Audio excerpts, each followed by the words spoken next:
welcome back to another lecture on blockchain. A little bit background about me. I've completed my bachelor's in computer applications from Northern University. I'm having a post-graduation in Decentralized Application from the University of Michigan, and having 4+ years of consulting and training experience in programming, networking, testing and security, and 20+ professional certifications in blockchain ranging from big data to Spark and data engineering and data analytics. So today we'll be talking about a brief of how blockchain really works and how in the world do we implement smart contracts on this blockchain based network, wherein there is no human intervention required in order to be able to proceed and execute a contract between two different organizations. And how do we really interact and deploy smart contracts, and how do we interact with that smart contract in the real world? Let's take a small look over it. So as we have learned about blockchain, that it's a chain of blocks having some sort of information within those blocks, and that information is being chained through multiple chains of network, which is creating a blockchain.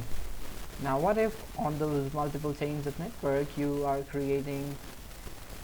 coding law that is no more storing of these acts, these criminal acts and other acts, business acts, in form of a book, or no need to consult a lawyer, but the code becomes the law.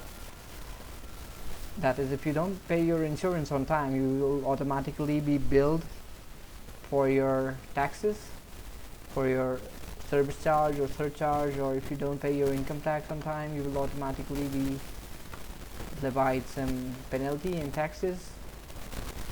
Or if you jump a red light, there's no traffic cop who's there to stop you, but rather a CCTV camera through which your image of your license plate gets recorded, and the challan or the fine amount is automatically deducted from your crypto wallet, from your Bitcoin Ethereum wallet, which is connected to your Facebook account.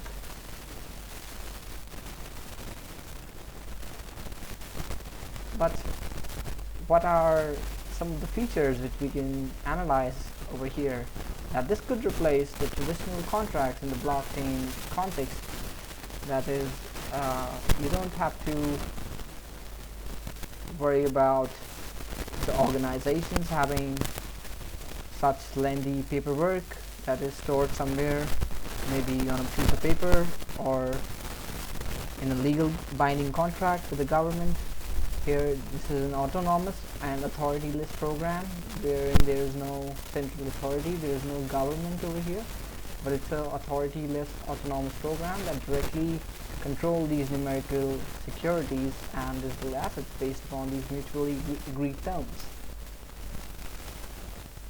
And what we can see over here at the molecular level is that these are just if and then statements.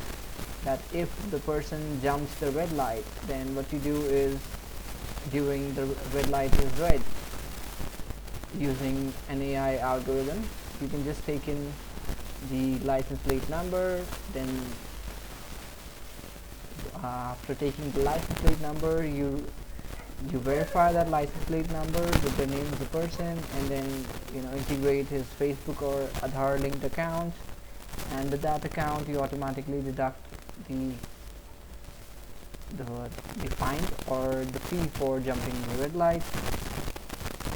This seems a more easier and autonomous way of executing this kind of contract without having any traffic cops to be sitting and watching for cars that are jumping red light all day, as humans are subject to errors and a cop might miss someone, but a machine and a camera with the kind of algorithm programs won't miss that.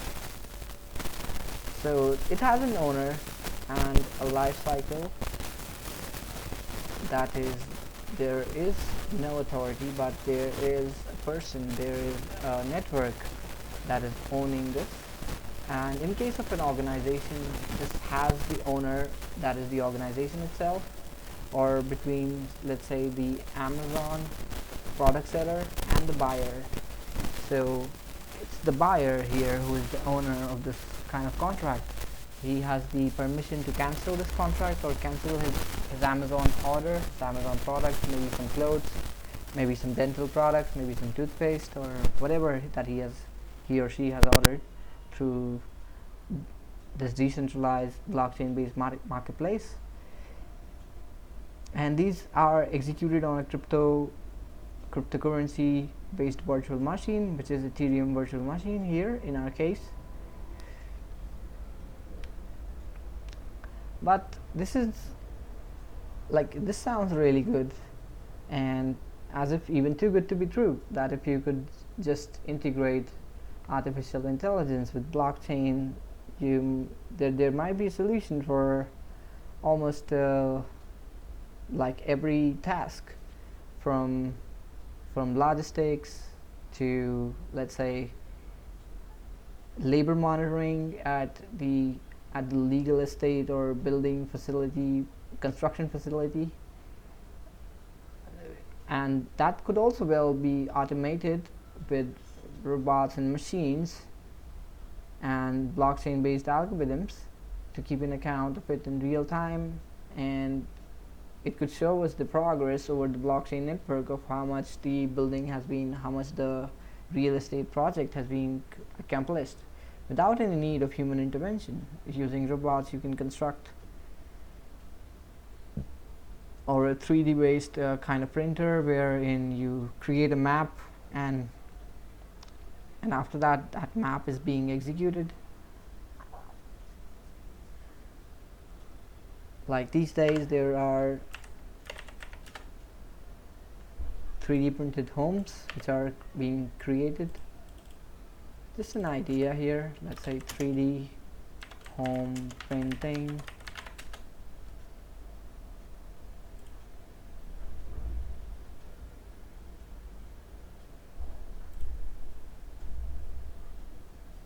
So there's a whole home, a whole house that could be 3D printed in a 3D manner. Let's have a look over it.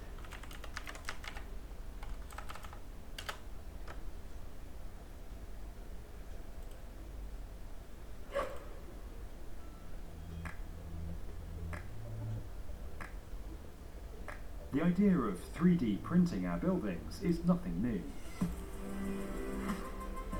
Faced with a desperate need to construct more homes faster and in a more efficient way, countless innovators have found themselves drawn by the idea of being able to quickly print a structure, and have spent years trying to scale technology. But for all their efforts, that 3D printed world has proven elusive, and many impressive prototypes have struggled to become viable for mass production. But things have just taken a massive step forward in Germany, with the completion of the first ever 3D printed home to become fully certified under a national government's building regulations. The impact of this moment for construction and for the buildings we all use could be huge. With the promise of cutting waste, reducing time on site, and addressing labour shortages, some see 3D printing. And using autonomous machines, all of this progress can be taken into account, and using cameras, you can use some computer vision concepts to make sure that without any human intervention, the building gets constructed according to the blueprint and according to what the guidelines the government has, and everything taken into account. With all of this network and the land area, the permissions and stuff like that, all available over the network. But these are not suitable for all kinds of contracts, such as legal ones. There are ways, there are issues which might be required to be subjectively solved, or they might require a subjective judgment even if no objective facts are transcribed, such as without an undue delay or beyond a reasonable doubt.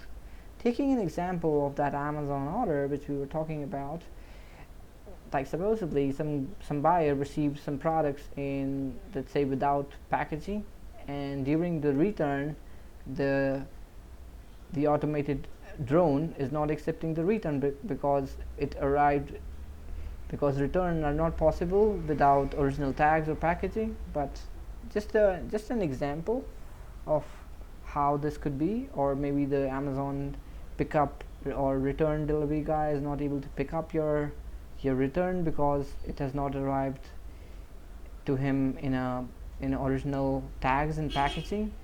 But the buyer complaint here was that that the seal was broken and it didn't arrive in the original packaging. So that was the actual issue of the client, but in that same issue is the return is not getting picked up. So there is a subjective judgment here that needs to be intervened, that requires intervention over here to make a justice to the decision, to the situation and the circumstance. And such kind of legal contracts might be a better solution, that the company itself or the organization takes a look into the situation of what really happened. These can only solve, but with this kind of an example, we can take an outlook of that this could solve majorly issues which can objectively decided and based upon the facts,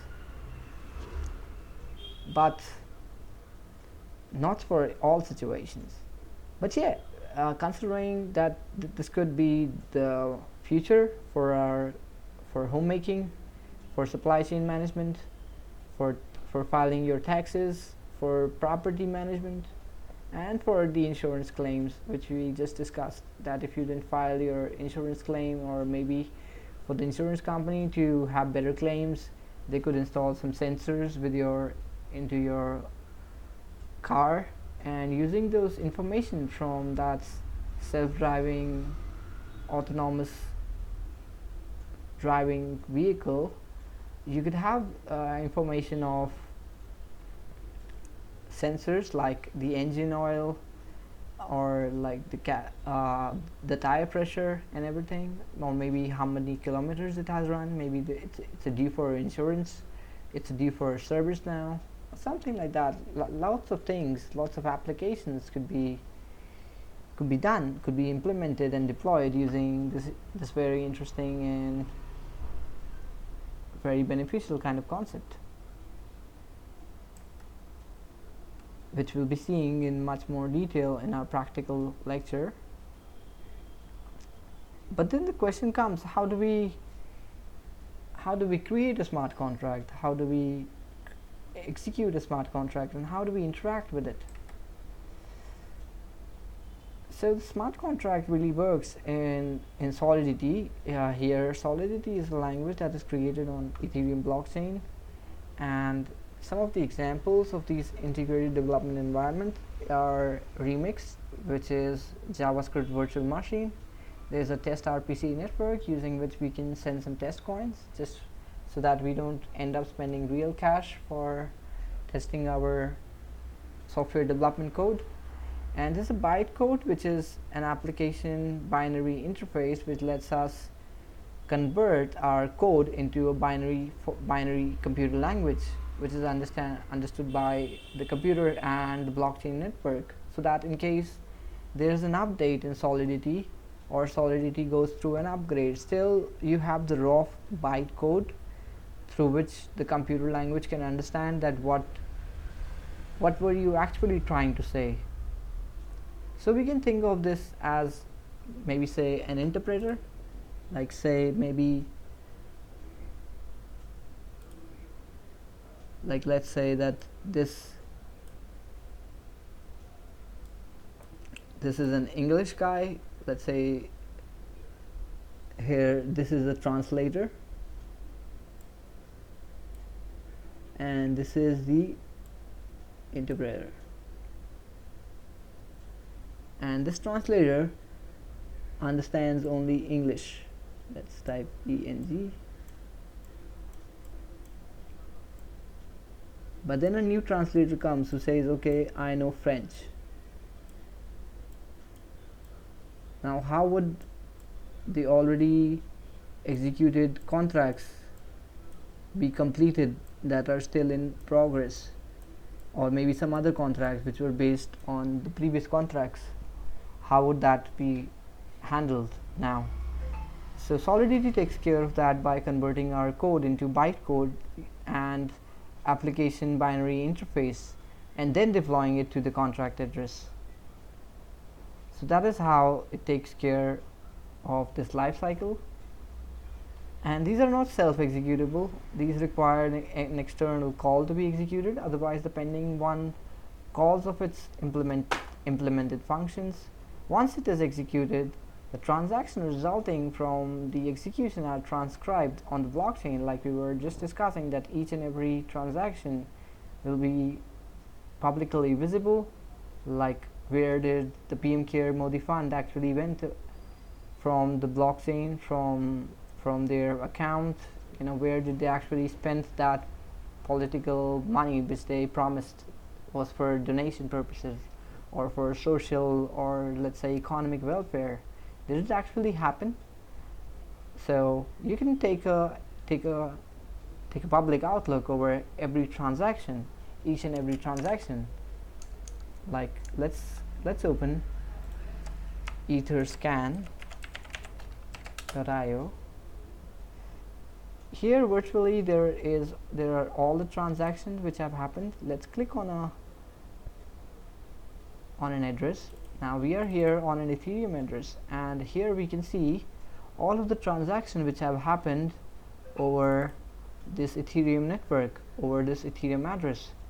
And by clicking on this transaction, we can see that from this account the money went into this account. So same way you can see where did the PM Care Modi fund actually went from their account, from their Bitcoin wallet, to which Bitcoin wallet was it sent, and why was it sent also. Maybe we can find out using some artificial intelligence based techniques and some of the other key components of blockchain, and using the RTI power from a government, we can get to know where did this money actually went. So you cannot hide black money in this kind of a system, in this kind of a contract.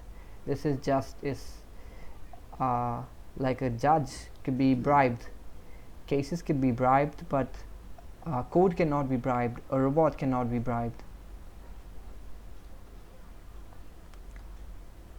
And contract address and its application binary interface are needed in order to communicate with the smart contract.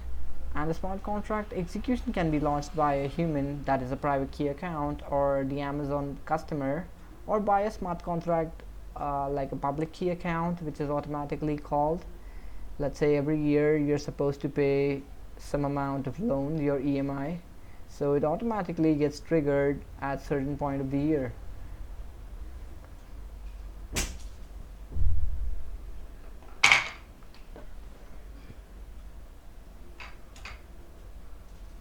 And now let's take a brief outlook of how do we implement this kind of thing in the real world in our code editor. Let's see how can we deploy a smart contract and get to know how can we interact with it, how does it really happen, come to the surface.